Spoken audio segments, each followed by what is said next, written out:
anake nggih kena narkoba. Sinten, Bu? Sehingga se-Indonesia tahu. Nah, ini sebenarnya yang mengupload yang menggibah siapa? Pak Haji Rhoma Irama ya pernah menggibah Isu awan bengi sing dicekel. HP. Dino, nek Agus iki wonge gak tau sembayang. Assalamualaikum warahmatullahi wabarakatuh. Berjumpa lagi dengan saya. Salam hormat bagi para pencari tiket surga. Oke, ini ada sebuah cuplikan di mana mengenai tentang Umi Laila. Yuk kita simak sampai selesai, dan apabila bermanfaat silahkan share kepada teman-teman Anda, like and comment. Yo, cekidot. Ngoten nggih, cuma ada kadang-kadang anak niki wonten mawon. Kenek mawon kali lingkungan. Leres nggih Bu nggih. Terbukti bahwa ada orang ingkang gembor-gembor ojo narkoba, ojo gawe sabu-sabu, tapi ternyata secara tidak langsung gak sengaja anake nggih kena narkoba. Sinten Bu? Alhamdulillah. Dulu aku suka padamu, dulu aku memang suka. Ya. Dengan pangapunten Rhoma Irama niku lagunya saya Bu. Oke. Di sini yang mana sekarang itu sangatlah membuat suatu hal yang membuming ya. Banyak sekali dunia sosmed yang membahas tentang Laila dengan kasusnya Bapak Haji Rhoma Irama. Supaya kita mengetahui apa semestinya yang dilakukan seorang penilai. Penilai itu suatu hal yang tidak baik menurut saya. Kita petik gibah. Gibah di sini sebenarnya apa? Kalau menurut saya, Umi Laila di sini hanya menjelaskan, memberikan contoh sebagaimana yang wajar sebagai penceramah. Kalau kita membeli jajan, ada satu merek dengan yang tidak bermerek, pasti Anda meyakini satu hal yang bermerek, mengambil makanan yang bermerek. Padahal sebenarnya lebih enak yang belum bermerek ini. Tapi tetap saja yang dibeli tetap yang bermerek. Sama. Dicontohkan adalah seorang artis besar. Nah, di sini dinilai oleh para netizen itu Umi Laila menggibah. Saya rasa ya, contoh di sini seharusnya dalam petikan ini kita harus bijaksana sebagai seorang penilai atau netizen. Apakah diri kita ini sanggup menilai orang? Ya, kalau kita tidak mengetahui makna menggibah, jangan menilai suatu hal itu adalah menggibah. Justru dengan adanya ini, insya Allah kita adalah manusia yang penuh dengan keterbatasan. Dan kesempurnaan bukan milik manusia, hanya kesempurnaan itu milik Allah SWT. Bapak Haji Rhoma Irama mempunyai anak yang mana kata netizen itu digibahkan oleh Umi Laila. Sebenarnya tidak ya, tidak, sebagai contoh saja. Namun sikap dan yang fanatiknya para penilai di sini yang luar biasanya yaitu ya, yang menggembar-gemborkan masalah ini sebenarnya para netizen itu sendiri. Baik, kenapa saya bilang seperti itu?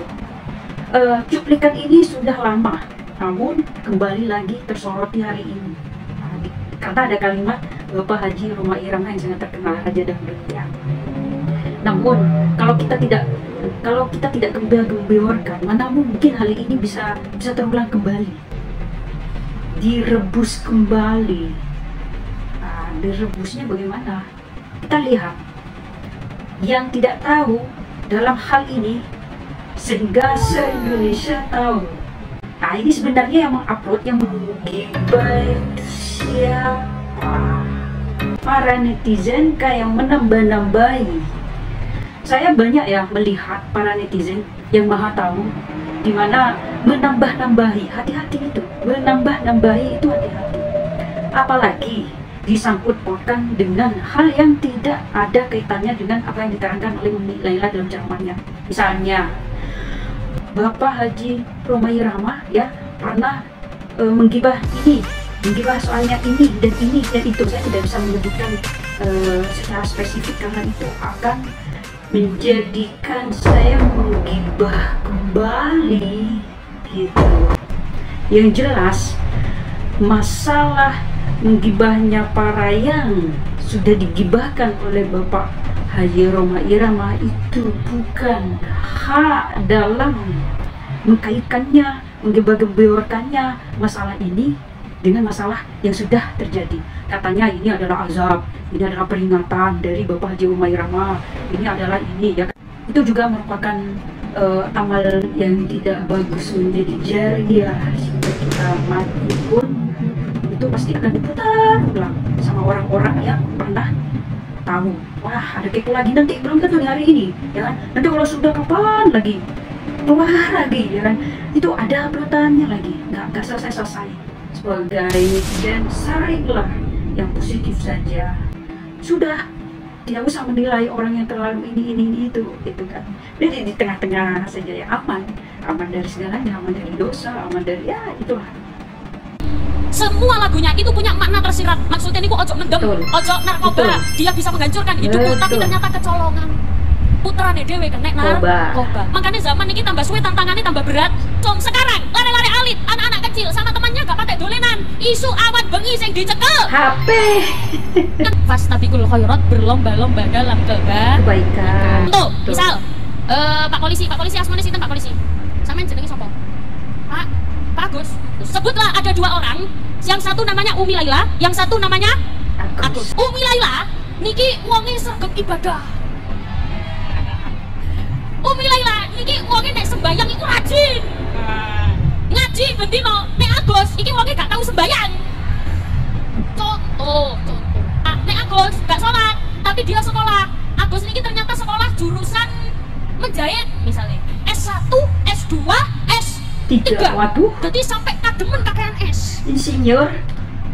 Suatu ketika jenengan ingin menikahkan anaknya, pengen gawe seragam, gamel keluargane, pengen kembaran karo keluargane. Kira-kira jenengan akan datang ke Umi Laila apa ke Agus? Agus gak sholat. Tapi pinter jahit. Itulah kenapa harus seimbang antara skill dan juga agamanya. Agamanya kudu apik, tapi kudu duwe skill. Dadi ono pemawon cita-cita mau jadi apa saja boleh, yang penting kudu ngerti ilmu agama. Pada cuplikan akhir kita mendengar sebuah nama, Bapak Agus. Bapak Agus ini polisi ya.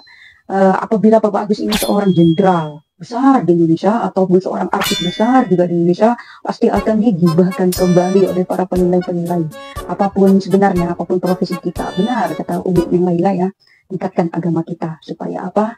Supaya kita dijauhkan dari hal-hal pikiran negatif, karena itulah yang membuat dari faktor pikiran turun ke lisan, turun ke ketikan tangan kita. Pelan-pelan itu adalah sebuah maksiat ya, sebuah maksiat. Jadi apapun yang sudah kita petik dari ceramah ataupun penilaian-penilaian orang luar di luar sana, mari kita menjadi hal yang bijaksana. Ya, semoga Allah memaafkan apa yang kita lakukan dalam hal keburukan yang disengaja ataupun yang tidak disengaja. Semoga ini bermanfaat. Apabila bermanfaat, mari kita share, ya kan, supaya apa? Satu kebaikan akan menjadi 1000 ladang pahala untuk kita. Amin amin ya rabbal alamin. Terima kasih sudah menyimak. Terima kasih. Assalamualaikum warahmatullahi wabarakatuh. Jangan lupa subscribe, like, and comment.